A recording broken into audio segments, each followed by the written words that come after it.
Hi, I'm Danny. Hi, I'm Mel, and we're the Sheehan sisters. Today, we decided to react to a childhood icon of ours, Jesse McCartney. He is currently touring and he had a segment with Cosmopolitan for a series they do called Cheap Shots. He was on that series and I thought it would be fun for us to react to someone we grew up watching. We loved his music. We watched him in Summerland and we had a poster of him on our wall, naturally. Yes, teen heartthrob of the 2000s. And we want to check in on our fellow millennials, see how they're doing. Because we haven't really kept up with his career, obviously, since we were little. So I'm excited. I'm excited too. And since Jesse McCartney is not sober in this video that we're about to react to, Mel and I decided not to be sober either. Hey, I'm Jesse McCartney, and I'm taking cheap shots with Cosmo. You guys get all the dirt. I'm gonna stumble out of here. I don't know if I'm gonna make it to round 3. How do you think you're gonna do this? I think I'll probably need a designated driver before I leave. In round 1, I'll be taking shots at myself. The drinks are hard seltzers. 4 are regular and 1 is spiked with cheap vodka. You've been on several iconic TV shows including Hannah Montana, The Sweet Life of Zack and Cody, and Summerland. Which was your least favorite and why? Ooh, hard to answer this honestly without insulting other people.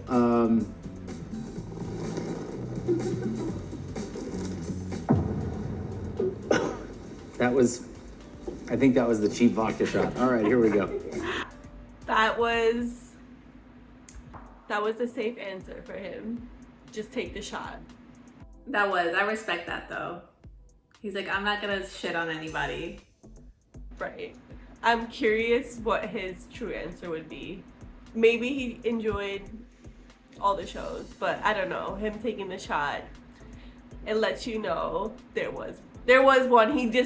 He wouldn't, you know what I'm saying? Next. Any response before we move on? From me?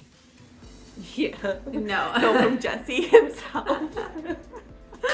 I thought you trying to speak to the audience, but I'm just like, okay, we're getting interactive here. We're always interactive. Clearly the substances are affecting me, so let's just continue on. You've gone through many different fashion phases in your career. Which do you look back on and cringe at?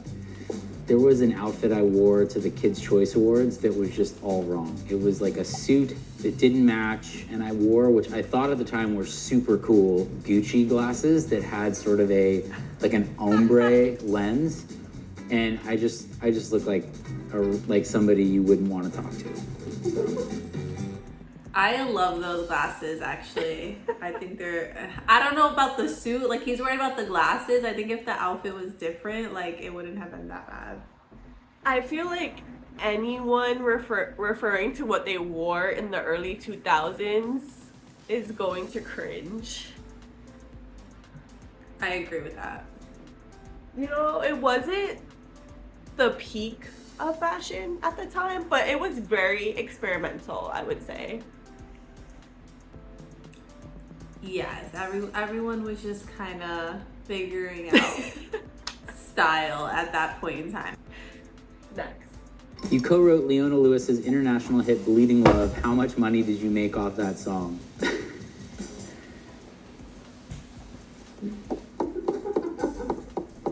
Okay, I'll say that in the course of that song, 7 figures. We'll keep it there. Okay, make your money. That song was iconic during its time. It still is. I forgot that he wrote that song, but that's an amazing song. She sang it beautifully. That's a great song. I forgot too. If you have not heard Bleeding Love by Leona Lewis, please go and listen to it. It's beautiful. Be prepared to cry.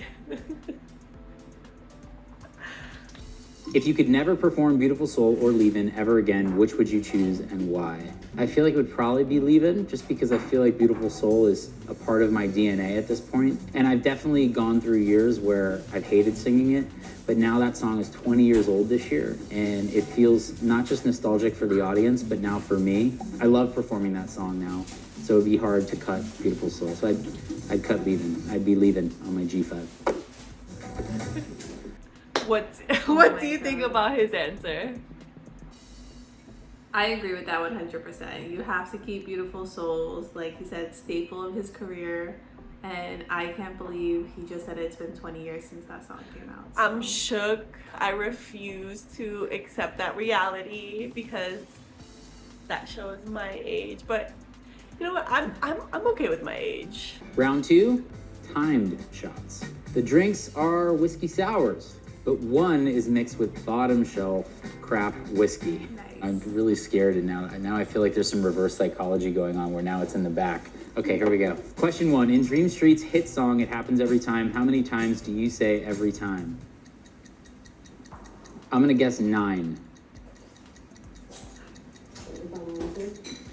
Yeah. What is it? 8. Oh. So close. It happens every time when I see you. It happens every time. My main commentary for that is whiskey sours are delicious. I was gonna say whiskey sours are one of my favorite drinks. And also he's being a gentleman with all his He answers. is. We respect it. How are you feeling about the reaction so far? I don't know, I'm not really getting that. I think because I'm You're floating. you know, in the clouds that I don't have too many feelings happening. 2, you were nominated for a Best Pop Video VMA in 2005. Who were your fellow nominees? I mean, you guys are trying to get me drunk. Ryan Cabrera, maybe? Ashley Simpson? Christina Aguilera? Someone on the talk show. Someone who everyone has a talk show. He sings. Someone who has a talk show who sings. Oh, Kelly Clarkson. Who was it? Gwen Stefani and Lindsay Lohan. Lindsay Lohan was nominated for Best Pop Video? For what? Rumors. Rumors. Forgot she did that. Okay. Still haven't won a VMA, by the way. He was definitely trying to remember who was popular around that year. Obviously, he didn't remember Lindsay Lohan's music career. I think I wouldn't have guessed that right away either. Like, I remember her making music, of course, but I guess you forget that it was that popular, that she was gonna win a VMA Right. for it. And it's crazy, he just said he's never even won a VMA, which is insane. It makes sense. I feel like he had a lot of hits, but at the same time, his music career, like, I think halted at a certain point. Probably because his label wasn't pushing him. Right, that usually happens when people start to age because the industry is ages. Yep. I'm getting high right now. Hold on. I'm feeling high.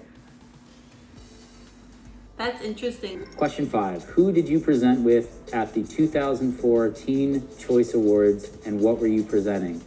This I think I remember. I think it was Alexis Bledel. What the hell? Oh, was it a comedian?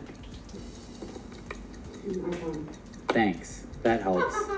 Oh, I- Paris Hilton? Okay.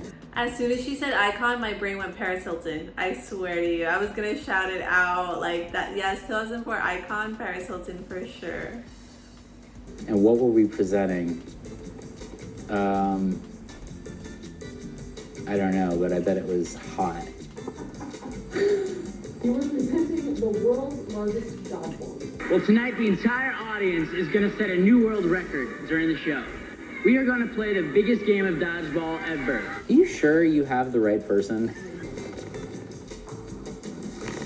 All right. Boom. The world's largest dodgeball game? So random.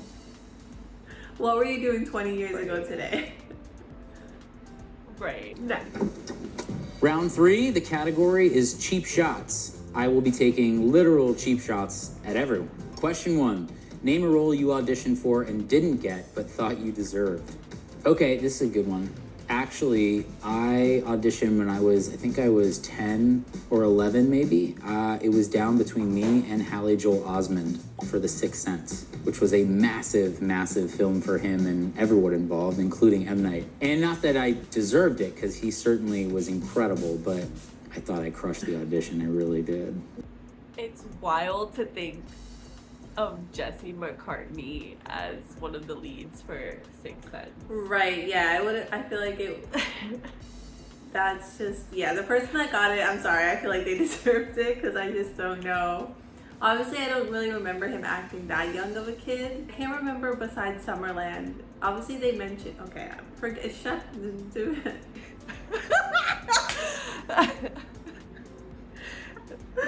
Oh my god, just cut to a clip of me cracking up.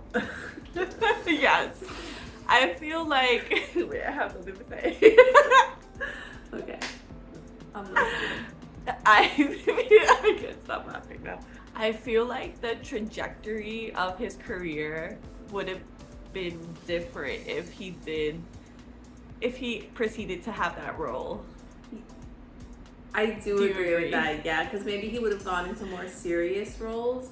Question 2, you came in second place on The Masked Singer in 2020. Who do you really think should have won?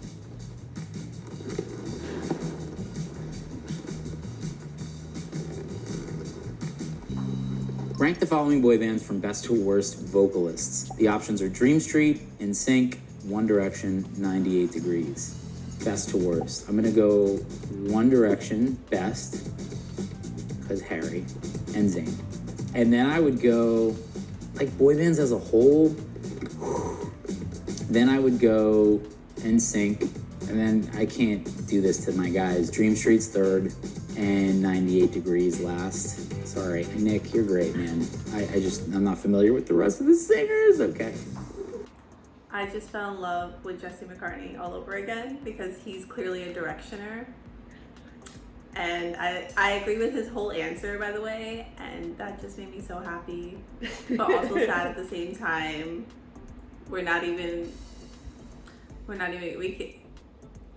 It's a sensitive topic for me, and We can't even, yeah.